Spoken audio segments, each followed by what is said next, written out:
Hi, everyone. Welcome to episode 50 of the Say Again podcast with me, Amrita Tripathi. I'm so happy to have Anshul Tewari in conversation with me today. Anshul is a social entrepreneur. He's the founder, CEO of Youth Ki Awaaz. He's on SNAP's Global Safety Advisory Board. He's a Skoll Fellow 2025. And Anshul, I was just telling you, you've been globetrotting, doing very cool things I've been seeing. Thank you so much for taking the time. No, thank you so much for having me. And wow, 50th is amazing. I feel lucky to be here on the 50th one. Yeah, But I'm thank so you happy so to much. have you on the 50th one. It's great. Really happy. You have so many things that I want to talk to you about. I will also say you were Forbes 30 under 30 leader. You've been an Ashoka Fellow for social entrepreneurship. But I think the coolest thing, possibly, we're going to ask you what you think the biggest impact you've had is the fact that you set up Youth Ki Awaaz in 2008. Is it true that you were in high school at the time? And can you tell us how it's grown? Because now it looks like 20 million monthly readers, 200,000 contributors, and the numbers are only growing. Yeah, you're absolutely right. I was in high school. I was finishing my 12th grade. I was 17 at the time. And I think I had this massive urge to do something about the fact that I was not seeing people like me in the news. I grew up in a family where my parents loved watching the news, and it was like a staple in our house every evening. And like any parent, they would really, push me to watch the news as well, so I can be more aware. I can have better general knowledge. I was finishing my 12th grade, so I had competitive exams coming up. So it was like a thing at our house. But one thing that I really had a huge issue with the more I consume news was that I wasn't sure why the news never really talked about young people the way I saw young people, the way I saw my generation. And I really wanted to create a space for that. So Youth Ki Awaaz started at that time as almost like a blog born out of frustration. But very quickly I realized that I'm not alone. There are millions of young people who feel this way. So it very quickly went from a blog to a community blog. And I got extremely passionate about it. I started dedicating a considerable amount of my time building it. I remember bunking classes in my college to just go to a cyber cafe and just build out YK, because that was the era of cyber cafes as well. So Yeah. did all of that. And of course, like over the years, got a phenomenal amount of support from young people. Obviously, there were challenges, but we're also able to gather the right kind of people on my side, I would say, to really help us reach where we've reached today, where there are, like you said, nearly 200,000 people who are writing on the platform, millions of people who are reading, and it's become a lot more than just a media platform. Media is central to it, but there's data, there's programs. There's just a lot that we do as an organization now. So it's become like this multifold youth engagement platform, really. As of now. It's huge. It's phenomenal. And I think seeing it also evolve over time has been incredible. I remember going for one of your early, I think it was community meetups or birthday celebrations, but this was back when I think YK was 5 or something. And now Yes, um, look at where I you've remember reached. that. Yeah. So what would you say your North Star is now? So when you started, you said it essentially started as a blog. You wanted to, give voice to young people. That continues, I know, but what's the North Star now for you? So I think, as the organization evolves, so does the North Star. You're right. At that time, I think it was just about giving young people a voice. But then I would say pre-pandemic and then during the pandemic, the world evolved quite rapidly. People are way more online. They're able to sort of talk about a lot of things that they were not able to earlier. But now the challenge has become that it's all going in a void. It's become more about, noise and, more sensational content, and so on. And what we've also realized is that at least this is my personal realization, that social media had a very big promise when we were starting. The promise was to connect people, to sort of bridge gaps. But as of today, what we're realizing is that social media itself might be contributing to creating those gaps. Algorithms don't offer favor the most authentic. They often favor the loudest. In many cases, what ends up happening is that um, authentic voices or more raw stories get completely drowned out. So I think for us now, it's really about making sure that young people's voices are not just heard, but young people are on the table itself. Right. So I think that's become a very big priority for us over the last couple of years. We've been working very closely with city governments. We've been working very closely even with government run think tanks, to make sure that we are able to make young people's voices a very integrated part of the work that they are doing. And not just with the government, we work very closely with businesses as well. We know that youth culture is influencing consumerism in a very big way. And we also know that companies, non-profits, everybody's sort of struggling to understand what is this, Gen Z, Gen Alpha, and there's a lot of stereotype, there's a lot of debate around it. So how do we make sure that that voice gets the ideal recognition that it deserves? That's become more of the goal right now. I would say that for us, I remember in 2015 when I became an Ashoka Fellow, one of the things that came, I remember saying in my interview was that I want to build a media company that does not exist, and I think that's still sort of the goal. We're trying to imagine YK as an organization, as sort of an entity that really fills gaps, is not trying to replicate what already exists out there. So we keep shape shifting, I would say, every couple of years, depending on what the current need for young people is. That's very interesting because I will ask you a little bit later, with your sort of entrepreneurial hat on, like what all those pivots, how you absorb, shocks to the system. I think you're absolutely right. People are always talking about how curious and interested we are in, what young people, as if it was one monolith, what young Yes. people feel and think. But, bringing them to the table, I think is something that's critical that you've done, whether it's policy, and as you said, with governments, but even with companies. So let me ask you a little bit about this new report, this Youth Pulse Yeah. study that you guys did with YLAC, because Yeah. everyone's obsessed right now with the rise and rise of AI. And I think, especially the mental health folks we've been talking to, there's a lot of concern about using Gen AI or LLMs for emotional support. And you found that actually a majority of young Indians are already using AI Yeah. for emotional support. Can you talk to us through some of those Yeah, findings? no, absolutely. And actually, I'm glad the report is catching attention the way it is. We honestly did not expect that it will become such a big deal, but I was just on news the other day talking about it, and it's gotten very wide coverage as well.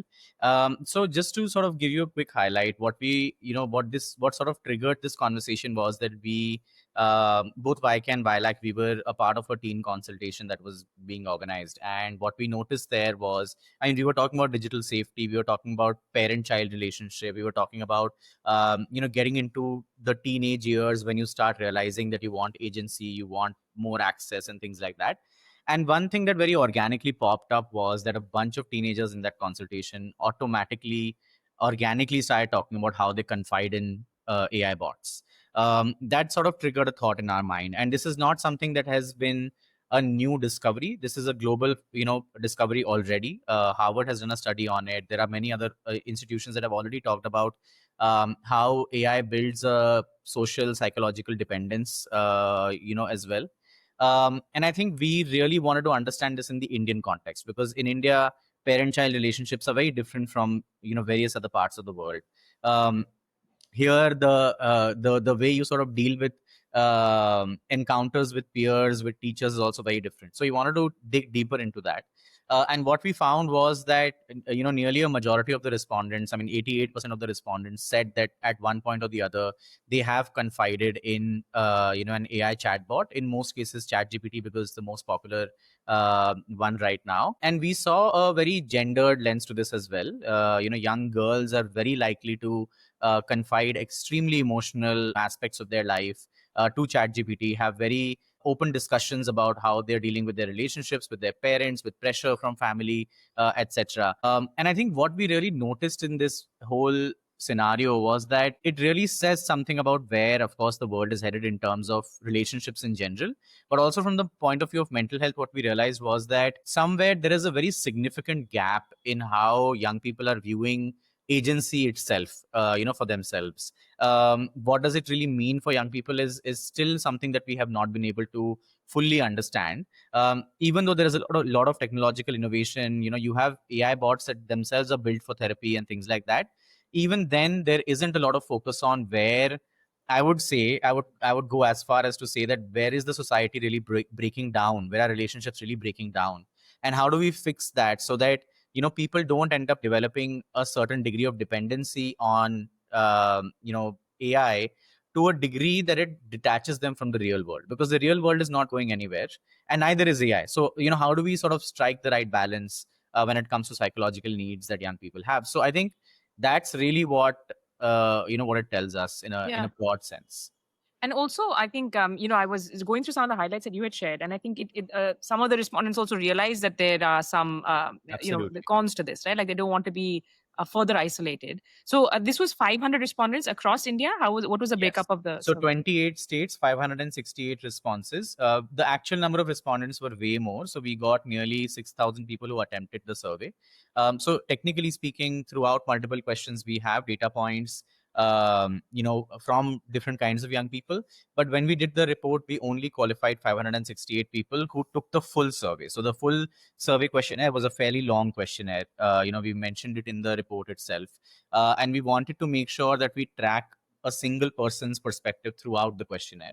So Yeah. we qualified 500-ish responses and then went ahead and did the study. We also employed a methodology called raking or weighing of data, which basically means that the last available population representative data set, which is the census of 2011, we measure the data that we have against that. So we overweigh or underweigh certain data points depending on how the population is actually structured to remove as much error of margin as possible. So if you were to do the survey with 10,000 people, the results will probably be 2 to 5%, here and there, but not much more than that. So I it's a see. fairly well analyzed report, I would say, from that point of view. Interesting. You learn something new every day. I didn't even know about this raking terminology. So thank you for that. This is what the podcast is for. I think for me to learn on the fly with everybody.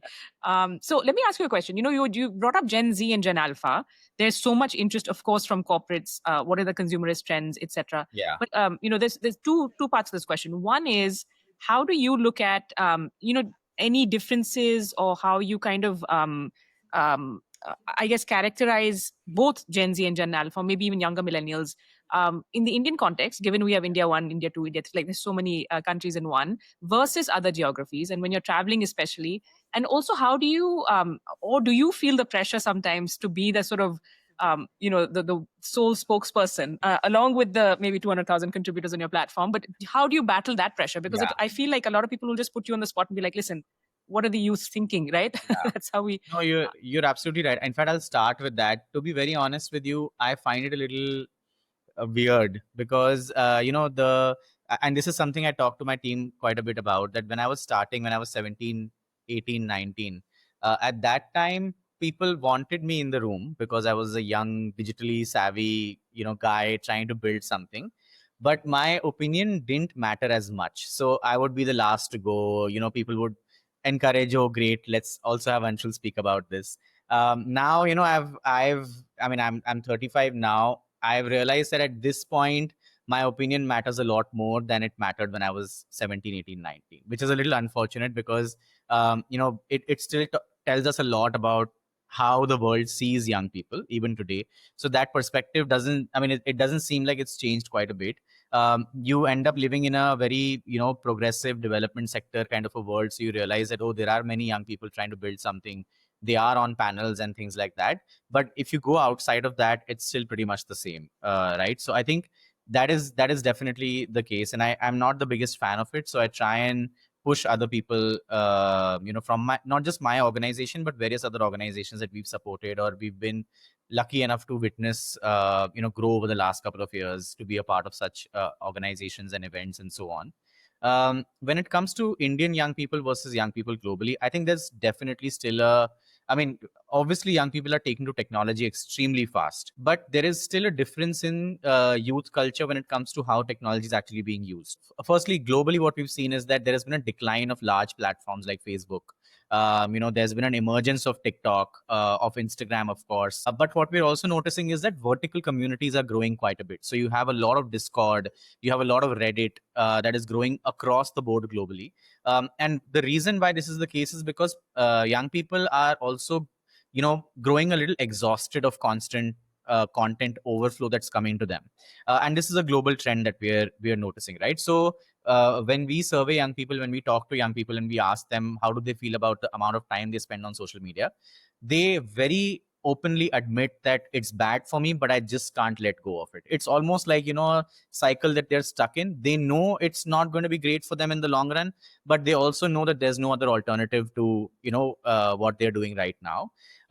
This is a very common trend in urban India as well. So we've seen this across urban India, also that young people are very attached to social media platforms, but they understand that it's not for the best. But they can't really help it. They're still fairly, invested in spending a lot of time on social media. In tier 2 and tier 3, the situation is a little different. And it's different in the sense that the reason why people are on social media is slightly different from why an urban youngster will be on social media. And what we've noticed a lot in tier 2, tier 3 is that it's more about identity and recognition. I think that's something that young people who are coming from smaller communities, from smaller geographies, are really looking for, because they see this massive aspiration out there that, there are these big creators, there are these big influencers who come from similar backgrounds as theirs. They've made it, and whatever the definition of making it is, and that's becoming a huge influence for how young people in tier 2, tier 3 areas and rural areas as well are looking at social media as a gateway for them to make it in life. What it's also doing is it's building a significant amount of pressure on them, because they see a certain kind of a lifestyle on social media, but that's not their lifestyle. It's leading to a lot of mental health issues in young people, because we are noticing that there is a massive mismatch when it comes to expectation versus reality, and it's really setting them back quite a bit, because they all they constantly feel this frustration that I'm not there yet and I'm not being able to make it yet, and so on. So there is definitely that trend that is very big in the country right now. And lastly, I'll just say one thing that we've noticed quite a bit, and this is something a couple of months ago, in March, we had released a report called Vibe, which is short for Voices for Inclusion, Belonging, and Empowerment, where we looked at active citizenship from the lens of belongingness and identity in a community. And what we noticed there was that social media is seen as, I mean, being active on social media is seen as being an active citizen. So young people do feel like, if I'm on social media, if I'm engaging with political content, with social content, I am an active citizen, and this is my contribution to the world.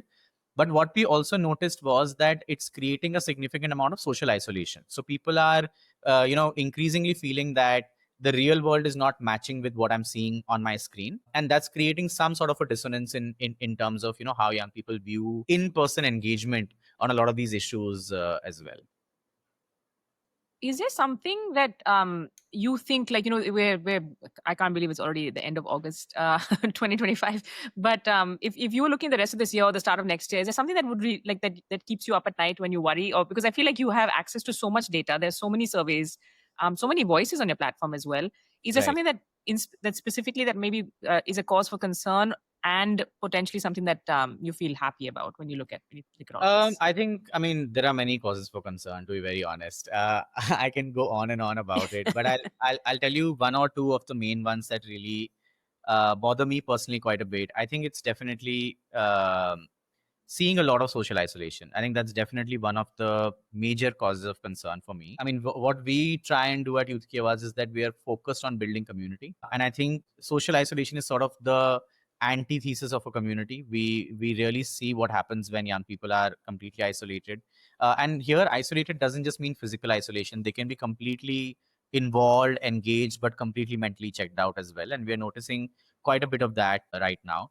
The second, of course, is that increasingly what we're noticing is that there has been a detachment that is growing when it comes to civic issues around us, and this is not a, I mean, it's something that's been there for a very long time. It's not, I won't say it's a Gen Alpha problem, it's a millennial problem as well. The only difference was that with millennials, I mean, millennial as a generation sort of brought in a little bit of hope with them. So you had Obama, you had India against corruption, you had Wall Street movement, you had Hong Kong protests, like, so you had a lot of that.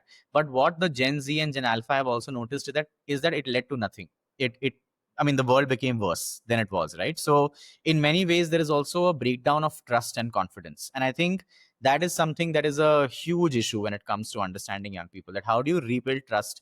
And the thing is that trust and confidence cannot be easily measured. They have to be tracked over a generation, that whether this generation really built the trust and confidence. So it's a little difficult to find a solution for, but I would say those two are sort of Yeah. two of the biggest issues that I see right now in front of And us. it's also because of, like, as I was talking to a few people who are saying that there is no world order anymore, right? Like, I mean, everything has gotten worse. There's more chaos, conflict, and just bad news all the time.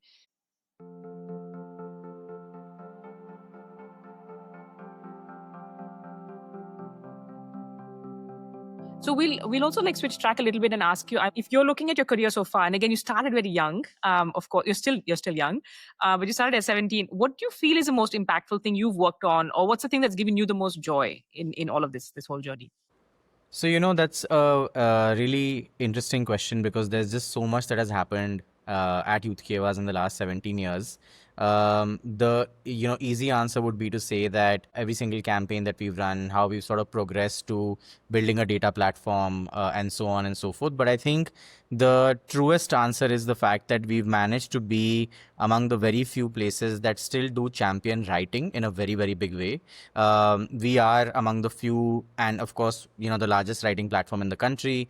There are 200,000 people who are writing. And I think for me, I get filled with pride when I see what people have written. Extremely personal stories, extremely real narratives, and extremely real experiences around issues that usually don't get talked about or don't find space in the mainstream, traditional spaces. And I think, I mean, I had the opportunity to talk about this, recently at the TED Summit as well, where I spoke about stories that at the very outset did not seem like they will change something very significant, but they actually led to a huge amount of impact in their communities and in their proximities. And I think for me, seeing that and the fact that people are still writing, that community is still growing, people are still wanting to read, that's a big, moment that fills me with a lot of pride. So let me ask you, the counter to this is you've built this huge community. We've talked about trust a little bit.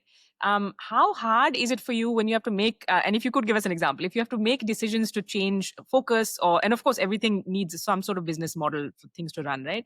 How much does that weigh on you when you're looking at the trust that is there with the community, and how does that inform your decisions? So, I think for us, a lot of the decisions we take are very community driven. Um, in fact, our community often gives us massive pushback when it comes to various things that we may decide to do on the platform. For instance, we recently decided to go ahead and launch an entire polling platform within the writing platform. So, when people would write, they will take polls and they could create polls and, vice versa and so on and so forth.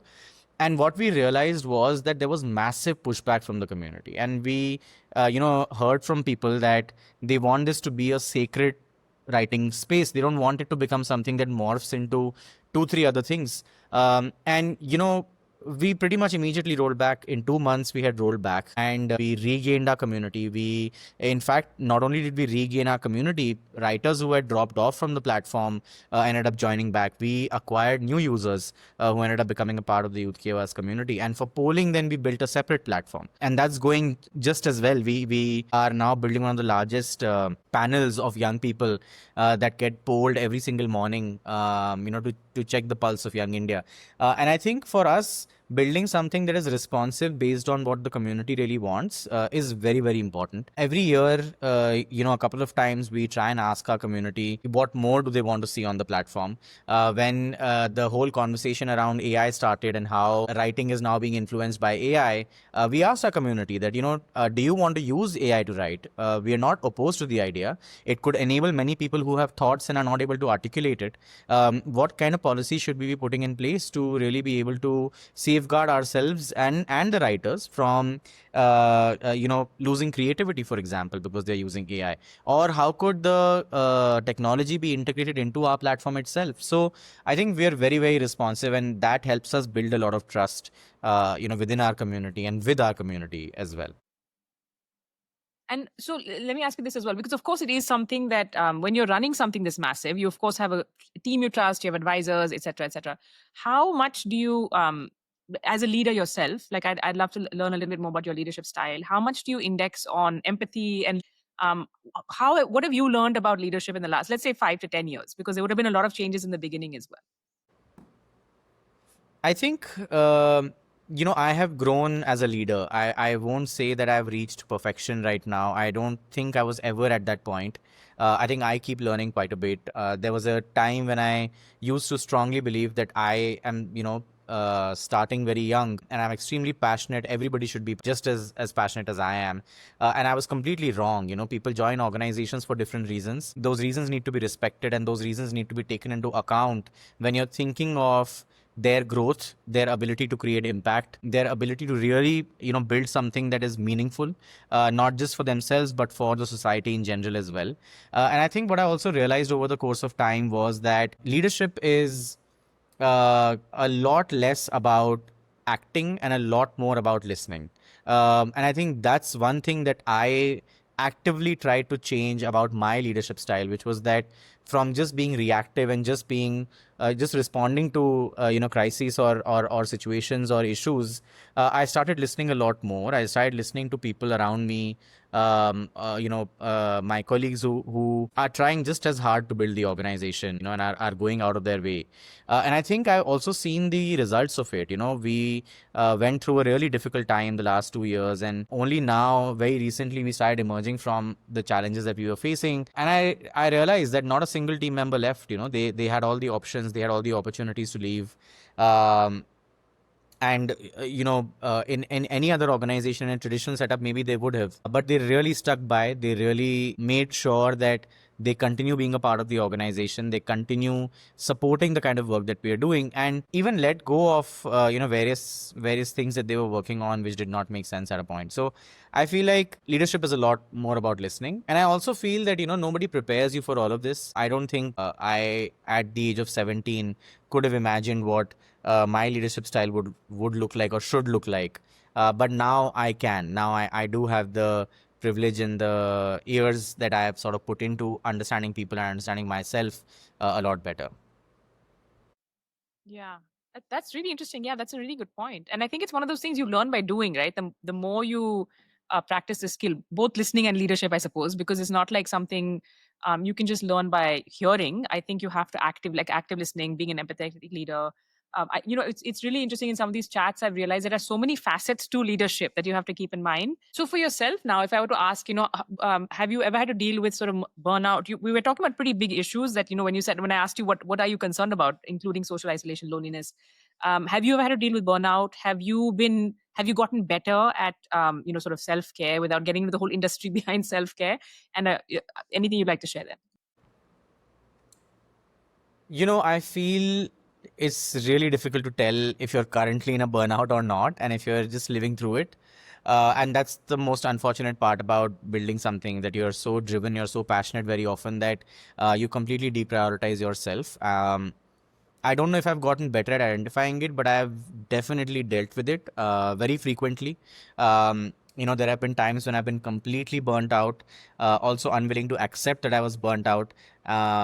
And very often I'd be in situations where, I would sort of just not be ready to work, ready to do things that I really want to do. And I think for me, that was a big sign of the fact that I'm burning out. Have I gotten better? I would say definitely. I mean, I'm a lot better at preempting when a burnout is coming. Does not mean that I will suddenly shut everything and leave, because often times you don't have that option. But I definitely do know how I can manage it a lot better now than I was able to maybe even a couple of years ago as well.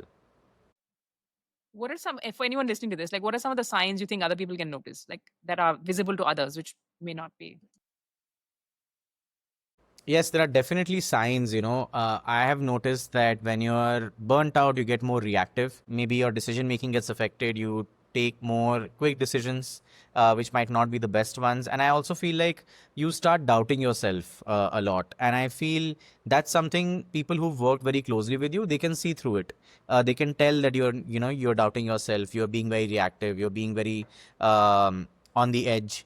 And I think those are signs that people can tell that there's something off. Maybe they can't point it to burnout, but they can definitely tell that there's something off.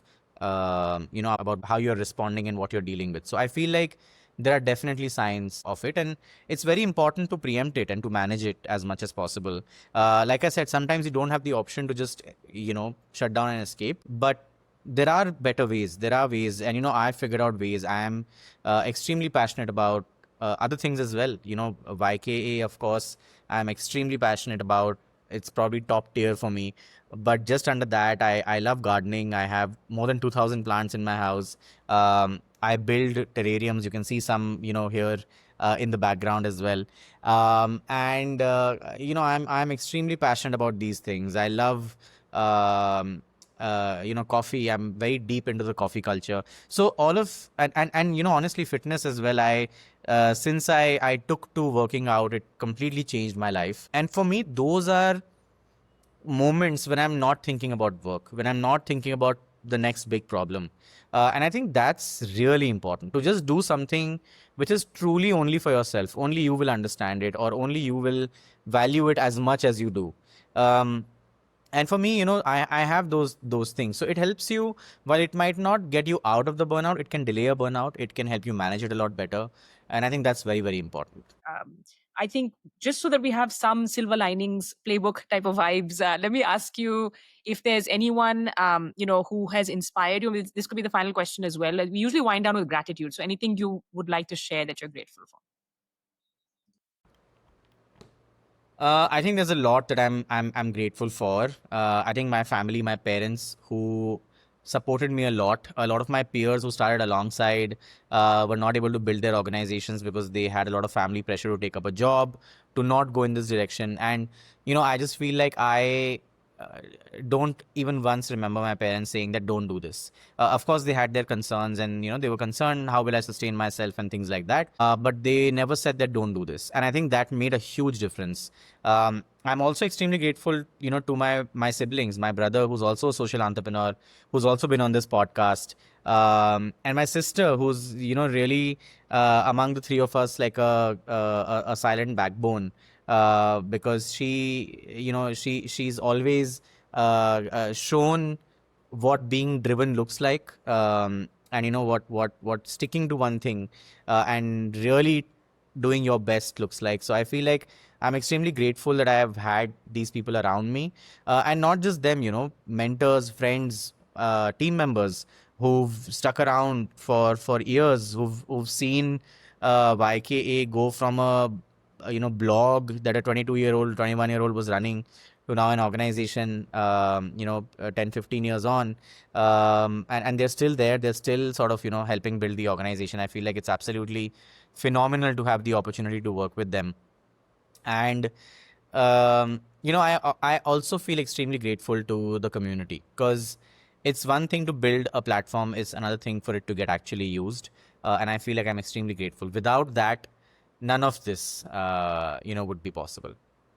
I love that. I love that. And I'm also now fixated on, I think now that I've had you and your brother on this podcast, I have to reach out to your sister at some point. Be like, hey, listen, it's becoming a family thing. Thank you so much. I'm so grateful that you took out the time. I'm so happy that you have found this, your, life's work, and you founded YKA when you did in high school.